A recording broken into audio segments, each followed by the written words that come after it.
Department of Veteran Affairs is now facing new backlash after a top official tried to ban displays of an iconic American image. This photo, officially titled VJ Day in Times Square, shows a Navy sailor kissing a woman he didn't know, all as people celebrated the end of World War II. But VA Under Secretary Rima Ann Nelson recently ordered the photo's immediate removal from all VA buildings, saying in a memo, quote, "The photograph, which depicts a non-consensual act, is inconsistent with the VA's no-tolerance policy toward harassment and assault." That's what was going on yesterday, March 6th, 2024. And it's something that I added onto this video at the last minute because this video was already done. It was already recorded.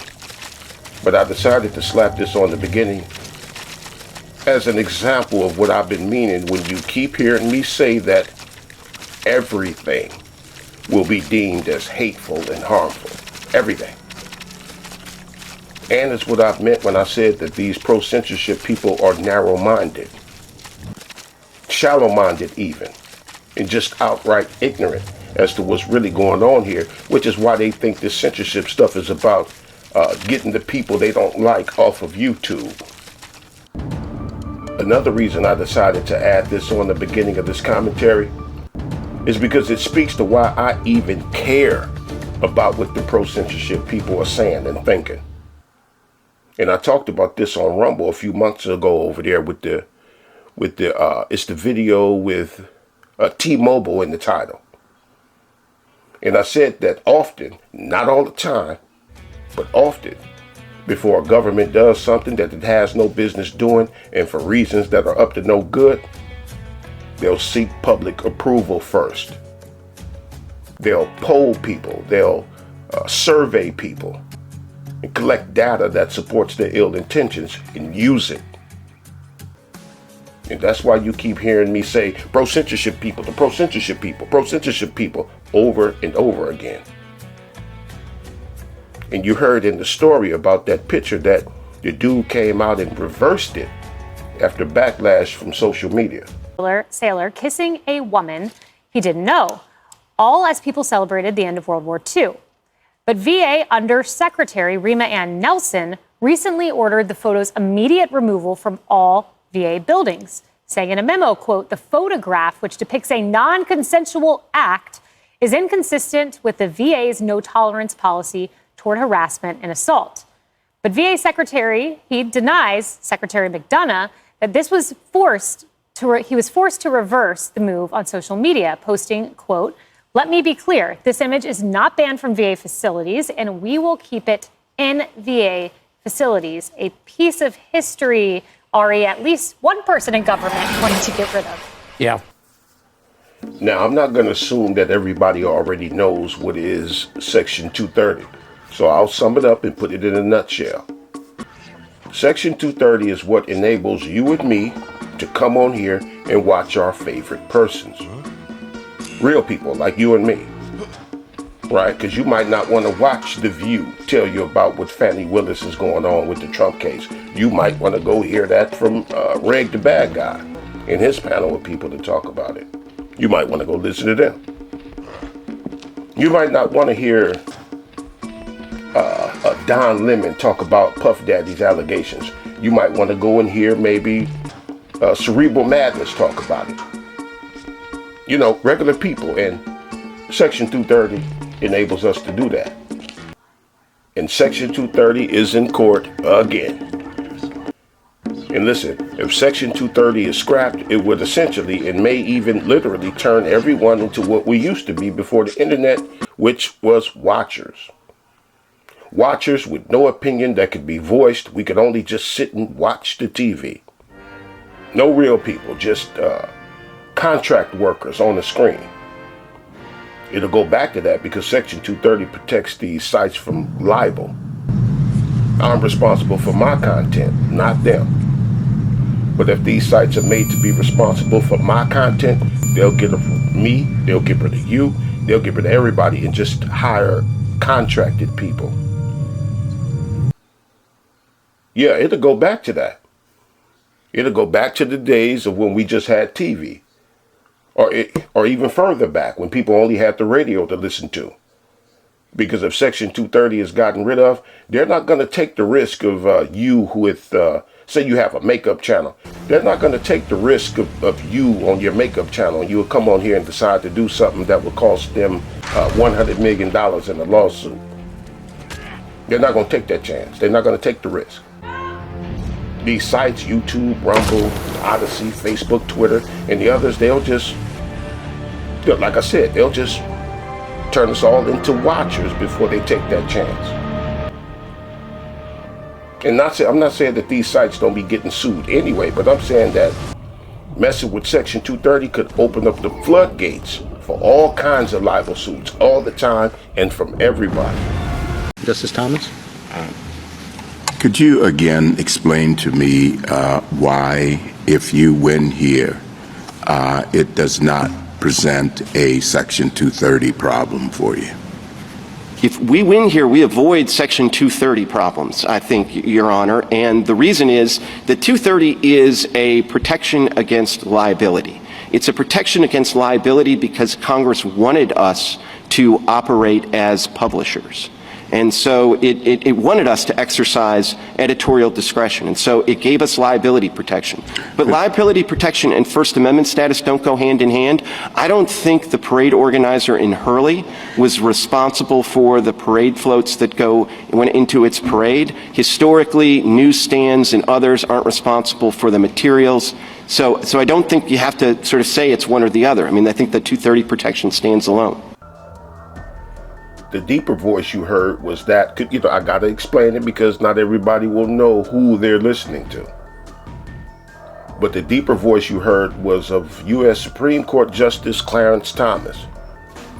And the lawyer you heard him talking to is trying to make the case that they should be able to censor people all willy-nilly. And in the next clips, you'll hear what I mean by that. And YouTube essentially wants to be able to act as YouTube and these other sites. YouTube essentially wants to be able to act as hitmen and assassins on behalf of self-interest groups who don't want certain views made public. They want to act as hitmen and assassins for those people. Like someone who would just say, for example, someone who would have the audacity and the nerve to call this man a man. Here's some more. Others aren't responsible for the materials. So I don't think you have to sort of say it's one or the other. I mean, I think the 230 protection stands alone. So what is it that you are editing out that fits under Section 230? So in some of these, I mean, it depends on, in some... It depends on what? How y'all feeling that day. That's what it depends on means. What I doubt we'll hear from these lawyers is that they want Section 230 gone. Why? It's because they want to be able to have their cake and eat it too. They want the protections of Section 230 and they want to be able to act as weapons against the people for money. They want to be able to act as bodyguards for the government's agenda while being protected under Section 230. And Clarence Thomas, he knows this, and the other justices know it too. I heard them respond with I heard the other justices respond with the same suspicion you hear from Clarence Thomas. You heard him say twice already. You heard him say it twice. You heard him refer to it twice as the Section 230 issue. And that's because he can hear that this lawyer is trying to piss on him and tell him it's raining. You're going to hear the lawyer say, in this next clip, you're going to hear the lawyer say, within the terms of 230. And what does that mean? It means cake and eat it too. So in some of these, I mean, it depends on, in some cases it is terrorist material. In other cases, it's kids that are telling other kids, hey, you should do this Tide Pod challenge. In some cases, it's kids that are encouraging other kids to commit suicide. There's a whole bunch of stuff that we think is, offensive within the terms of 230, that we're exercising our editorial discretion to Well, take but out. 230 does not necessarily touch on offensive material. It touches on obscene, lewd, lascivious, filthy, excessively violent, harassing, or otherwise objectionable. Do you Is that fit it last in? one? Well, Clarence can hear this dude saying, without saying, that they want to be able to make up anything that they want to make up and classify it as harmful and offensive and still be viewed as a company not liable for what other people do on here. They want to be political activists while being protected as if they are merely some privately owned company. Here's some more, and this might be the last clip.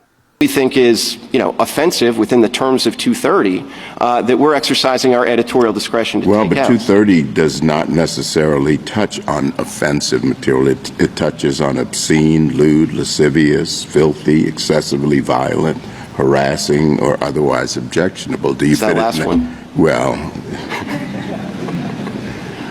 I mean, we can have a fine debate about, the last, sort of, how much of that you use, sort of, what's the Latin for that, of the company you keep and all of that. We could have that fine debate in some other case, but we would certainly take the position that we're protected in those judgments. well, by I think 230. you'd make that the AU-STEM doctrine do a lot of work. But let's put that aside. Tell me again exactly what the expressive conduct is that, for example, YouTube engages in when Twitter deplatforms someone. What is the expressive conduct, and to whom is it being communicated? So when they, let's say deplatform somebody for violating their terms of use or for continuing to post material that violates the terms of use, then they are sending a message to that person and to their broader audience that How would material. you know someone's been deplatformed? Is there a notice? He said someone getting deplatformed will send a message. And what kind of message is that? To not get out of line with what they tell us to do and how they want us to think and view whatever the matter is according to the way that they want us to view it. And we better not say nothing to the contrary. And this is what I mean by they want to act as hitmen and bodyguards. Okay? And on second thought, I'm going to play one more clip. I'm going to try to make this the last one.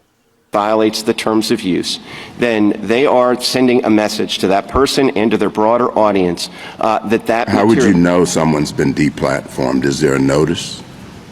Typically, you do get a notice of that, and there's a provision. No, I mean the audience, the other people. Well, they're going to see that they're not there anymore. They're no longer in their feed. Well, but and the message presumably- could be they didn't want to be there anymore. They're tired of it. They're exhausted.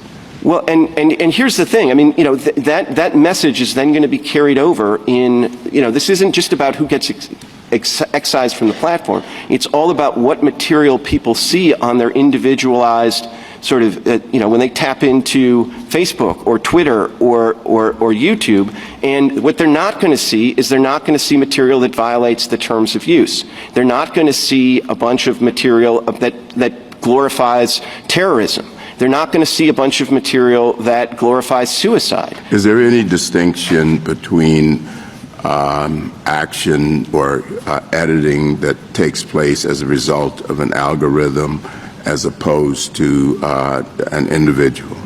I don't think so, Your Honor. These algorithms don't spring from the ether. They are essentially computer programs designed by humans to try to do some of this editorial function.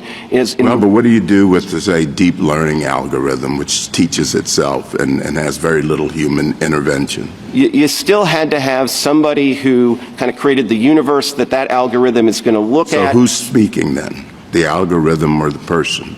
I think the question in these cases would be the Facebook is speaking, that YouTube is speaking, because they're the ones that are using these devices to run their editorial discretion across these massive volumes. And the reason they're doing this, and of course they're supplementing it with lots and lots of humans as well, but the reason they have to use the algorithms, of course, is the volume of material on these sites, which just shows you the volume of editorial discretion. Yeah, and finally, I'm sorry to keep going, Mr. Clement, exactly what are they saying? So What is the algorithm saying? I don't know. I'm not on any, but what is it saying? Right there. Right there. You heard Clarence say, listen, man, listen, I don't mean to bug you, but you're not answering my question. Clarence asked him, what is this thing saying? The algorithm, the artificial intelligence, the AI. Clarence is asking them, what is this thing telling itself?